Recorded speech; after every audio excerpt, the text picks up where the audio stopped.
What gets you out of bed in the morning? My bladder, 'cause I gotta pee. I have an alarm app that requires me to scan a barcode for it to stop. I've put it in the bathroom so I don't have a choice but to go up. Sleep as Android with CPTCHA plugin. Might need premium as your alarm might do it to IDK. I also restrict my snoozes to maximum of 2 times. I also habit stack it by weighing myself immediately since I'm already in the bathroom. I hate you. I hate you because it works for you. I tried something like that, but I can just go lay down and be out cold. I downloaded an app that makes you do math equations and I set it to have some tough but not impossible equations for me. I would take like 5 minutes doing them, then close my eyes and wake up 2 hours late for work. The only thing that gets me up early is being excited for something. And most people aren't wicked excited every day. So I'm late pretty frequently, lol. I'm usually excited for coffee. The fear of being fired and becoming homeless. It's not like I have a choice. I'm just a slave. After all, a slave to my desire to eat and sleep inside where it's safe. So, because of that, I don't get a choice. A slave doesn't have choices. Spite.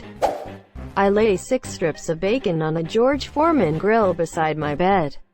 Then go back to sleep. 20 minutes later I wake up to the smell of bacon. Occasionally I burn my foot. Is it worth it? Yes. Are you not worried about possible foot injuries? Greater than is it worth it? Yes. My cat. He sticks his cold wet nose in my face and says Maru. A 3-year-old who need to play right this second. I hope your response to the 3-year-old is not reflected by your username. As lame as this is, $10 a month. At my job, if we are not late at all in a month, we get $10. Do that 3 months, and get an extra 2 hours of floating holiday time. Do it all year. Get another $100. So for $220 and 8 hours of vacation time. I was able to get up and to work each day last year. But last year was the first year I was able to do it. The previous 2 years I also worked here but was late 2 or 3 times throughout the year. The only way I was able to do it was to change my routine. Get lunch bucket and coffee maker ready the night before. Lay out my clothes. And also become okay with looking like crap each day. I give myself 30 minutes to get ready and 30 minutes to drive to work. And I am so proud of myself for it because all throughout high school and college, I was completely unable to be on time for anything. I skipped over half of my 8 a.m. class in college. But now, with a routine, and not wearing any makeup, and doing my hair in a bun the night before, I am at work at either 4:30 a.m. or 6 a.m. each day. We can pick the time to come without consequence. That is a cool incentive.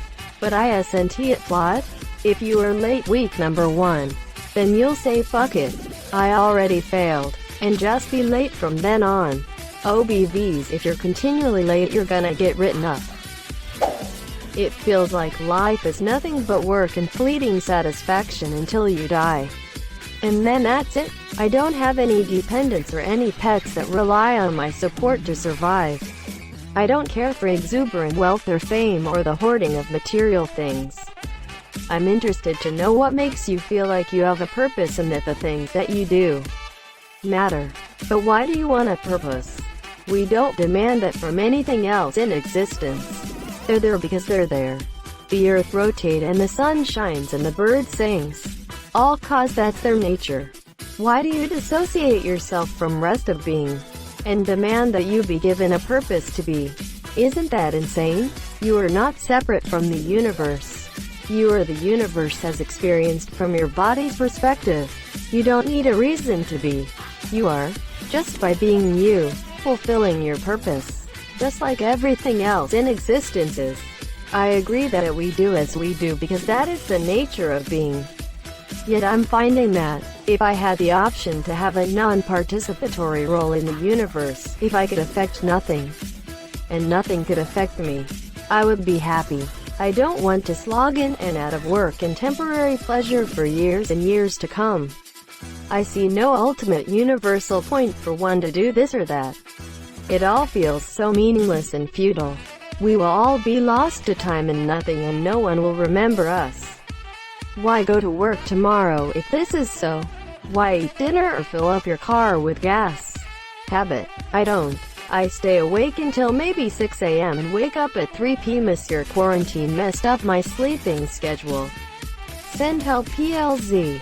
I feel my guy. My sleep schedule is really fucked too. Usually it's my wife trying to be quiet. She gets up earlier than me, so she is polite and doesn't make noise. Except for when she drops the blender on the counter, which separates into several pieces. Some of them bouncing on the floor for several minutes as she so desperately tries to stop them, while slamming into open cabinet doors, causing pots and pans to topple over and hemorrhage out of the cabinets, which scares the dogs into running in place on the hardwood floor, and now their toenails are making all sorts of shapes and clacks, and they knock over a lamp, and now my wife is chasing the dogs, which causes them to jump in bed onto my nuts. Adderall. My cat. I specifically rescued him so I'd have a companion and a reason to get up in the morning. I can justify letting myself die, but can't justify letting him die. Was it irresponsible to rescue a cat while in my situation? Yes. Incredibly so.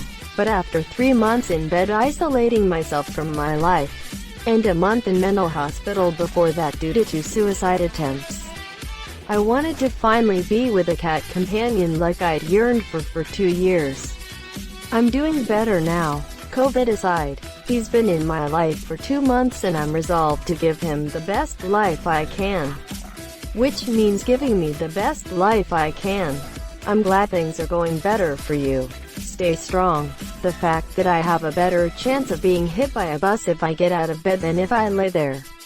You've just given me another reason to get up in the morning. Thank you. I'm excited for breakfast, to be honest. Realistically, I have to pee or drink water. In the way the app probably meant. Spite. I got a lot of people to prove wrong and piss off. Online school. V. Morning wood. Animal Crossing and a 2-year-old. A wife and pets to support and shelter. Pre-dog. I would put my alarm out of reach of the bed so I'd have to get up to turn it off. Then I may as well pee and shower and stuff since I'm already upright. To stay out of bed. Try to come up with one small thing to do and put it on a sticky in the bathroom the night before. Finishing something gives satisfaction and happy brain chemicals. Maybe 15-minute walk around the block. Clean a window. Wash a couple dishes. Get the mail. Spend 15 minutes on a project. Or just do a couple stretches on the floor. At least then if you end up back in bed, you know you did one little thing. Post-dog. Demands for breakfast and outside time. The routine helps. I have had severe episodes of depression. Getting up is hard, but once you're up, it's easier to stay up even if it's only for an hour or 2. Sunshine. My bed is strategically placed so I can enjoy the sunrise from my bed every morning. Puts me in a positive mood for the day. A steamy shower. That's hot. Quite literally. Lol. And do you have a thing for maple syrup? Lol. You really should try a hot maple syrup shower. Nothing quite like it. New Wendy's breakfast. That goddamn breakfast baconator. Nothing quite like beef and bacon and cheese and egg with some more bacon and a Dr. Pepper at 8 a.m. To be clear, there was absolutely no sarcasm in my previous post, it's just that damn good. A Wendy's man. I see you two are a person of class and sophistication. My dog. Only for my good boy. I need him more than he needs me. But he still needs me. I'd like to see what comes next. I enjoy observing this sliver of human history that I get to be part of. I was born and grew up in the 90s. Got to see 9/11 and how that played out. Currently living through a pandemic.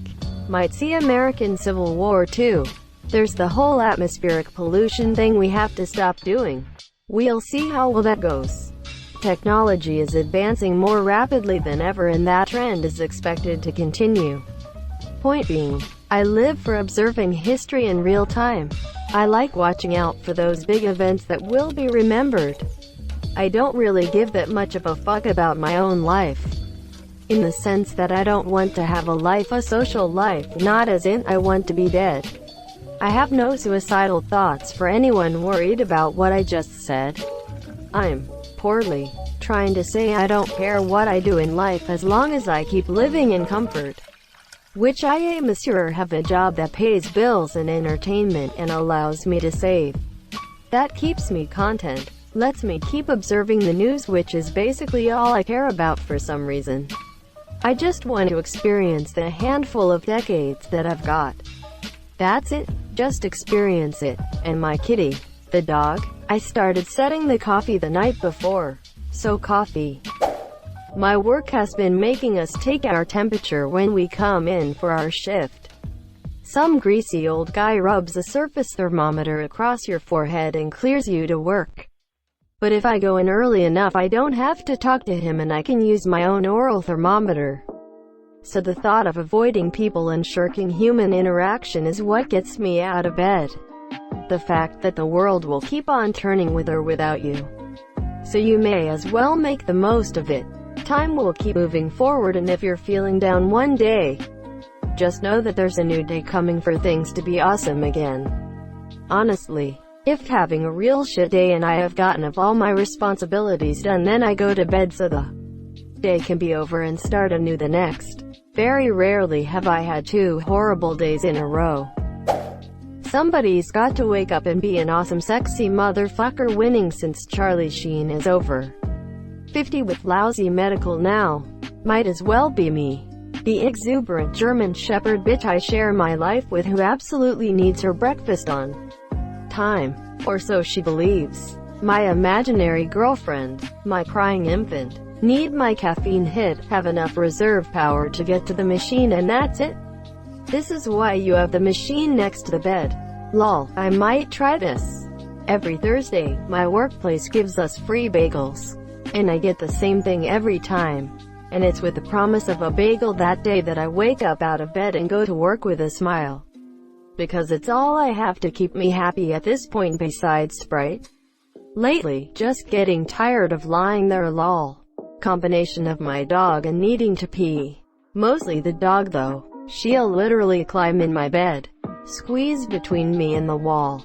And after acting cute for like 2 minutes, she'll roll her back to me, legs to wall, and start pushing me off the bed. From your replies, it sounds like you're asking what keeps us going day to day. My opinion is, what have you got better to do? As an atheist, I assume this is our one and only shot at it. Might as well make the best of it. Strive to improve your lot in life, while attempting to help others to do the same. There are lots of short-term decisions along the way, but just keep focused on the long-term plan. As for getting up in the morning, yeah, it's the peeing thing. The fact that I shit my pants. If I can convince work I'm a good steady worker, even if I work from home all the time, maybe they won't mind so much and will keep paying me when I want to move out of state. It's a little bit of a bootlick motive, but I need to be steady for the benefit of my syndicate, my farts, getting coffee and bringing a cup back to my wife so she doesn't have to. A nice fat bong rip. Adderall. I have idiopathic hypersomnia and I need strong stimulants to wake up in the morning. I have 2 alarms. One when I need to get up and one an hour earlier. At the earlier alarm, I take Adderall and a caffeine pill and then go back to sleep. I don't wake up enough at that alarm to even remember waking up. I then wake up at the correct time after the correct length of sleep and feel great. If I don't take it, I sleep at least 12 hours. My fear of John Wick. I hear he's a man of focus. Every morning my best friend sends me something sweet. Maybe just "they love me." Maybe a poem. It changes. Reading that always makes my day start right. How excited I am to make some blueberry Viagra oatmeal. I'm sorry, but I wrote a poem. Kind of. From dawn till dusk I watch and wait for the shadows to cross the ground. Living in a shallow husk of oils, flesh, and bone. I sit and wait for the sweet hiss of death, but the cold embrace must wait. With the sight of my steaming breath and the grace of clear skies, I look ahead and smile. From the covers I left behind to the pavement set ahead, the warm comfort of a bed to the cold air I breathe. It's all just a facade. I rise from my slumber to run. My heart beats. My hair's messy, clothes dirty, but none of that matters now. Before I can change my mind, my legs start going and going. My home only getting farther and farther behind. My dad always said 1 foot at a time, but I can't stop there. My coach always said 1 play at a time, but I can't stop there. From family to friends and all those I've left behind, all I've ever heard was 1 at a time. But not anymore. I get up in the morning to run. I live to feel a burn deep inside.